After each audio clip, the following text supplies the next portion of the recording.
maxaad ka taqaanaa Soomaaliya daqadaha soo socda waxaan kugu soo koobi doonaa hadduu Ilaahay idmo taariikhda Soomaaliya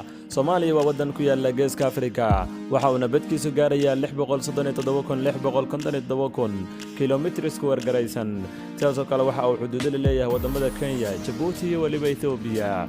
Soomaaliya waxa ay ka kooban tahay 18 gobol caasimadeeduna waa magaalada Muqdisho waxaana inta uu sii dheer inay ku taal xeebta ugu dheer Afrika taasoo gaaraysa 3,333 kiiloomitir halkaas kaliya kuma ekeenayo waliba waxa si raac inay leedahay laba webi oo waaweyn kuwaas oo loo kala magacaabo Jubba iyo waliba Shabeelle Soomaaliya waa dhul hodan ah oo ay ka buuxaan kheyraad dabiici ah dadka ku noolna waxa lagu qiyaasaa in ka badan 20 milyan Soomaaliya boqolkiiba boqol waa dad muslimiin ah haddii aan jilcino dhanka luqadaha Soomaalidu waxa ay ku hadashaa luqadda koowaad waa Soomaaliga halka luqadda soo labaysan ay tahay luqadda Af-Carabiga tan saddexaadna waa luqadda Ingiriiska